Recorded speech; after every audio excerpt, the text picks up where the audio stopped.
Penguin Audio presents Long Mile Home by Scott Helman and Jenna Russell. Read by Jim Frangione.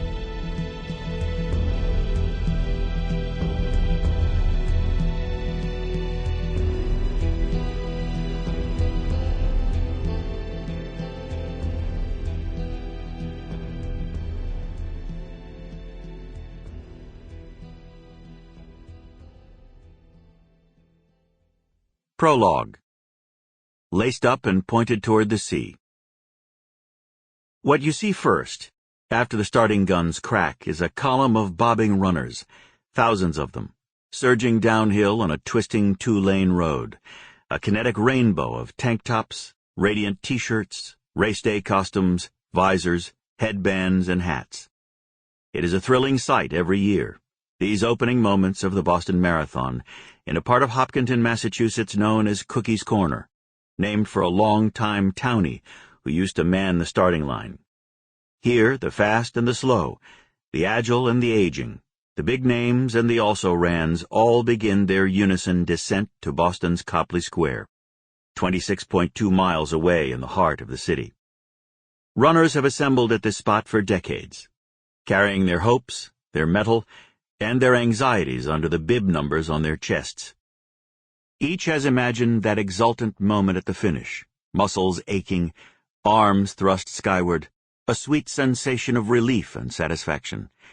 But those visions begin here, 490 feet above sea level, with a dash over the letters that say simply, START, hand stenciled across a road just 39 feet wide, nestled between a tranquil town green and a weathered cemetery. Hopkinton's small-town charm signals just how far away the finish line lies, on Boylston Street, a crowded thoroughfare at the feet of Boston's tallest skyscrapers.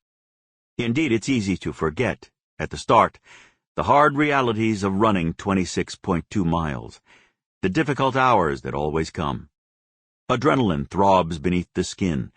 The crowd is expectant, its enthusiasm infectious. All this excitement, this unique sensation of participating in the world's most storied road race, puts air under your feet.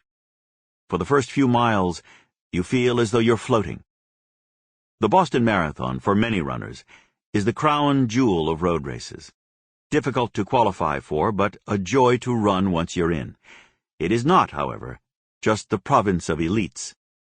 The magic of the Boston Marathon is the breadth of participation, its invitation to both top athletes and recreational runners competing for charity. There is room for both Shailene Flanagan, one of the country's leading woman runners, and Orange Man, a.k.a.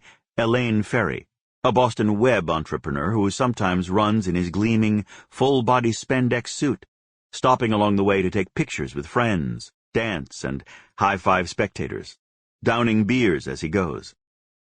The race is at once a collective and deeply personal endeavor, the confluence of thousands of individual goals, stories, causes, experiences, triumphs, and disappointments.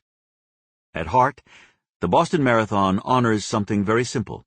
It celebrates life's constructive forces, good health, fellowship, hard work, discipline, philanthropy, and a belief that we can push ourselves to greater heights, especially alongside others reaching for them too. In the words of Olympic champion Frank Shorter, running is an affirmative act. To line up in Hopkinton is to put your hand up and say, me too. Some run to raise money for causes close to their hearts. Cancer, Alzheimer's, autism, often competing in the name or memory of a loved one. Some hope to crack the top spots, to cement their status in the running hierarchy. Some aspire just to make it to the finish, a feat they will brag about to friends and relatives over backyard beers or with an oval 26.2 sticker on the bumper of their car.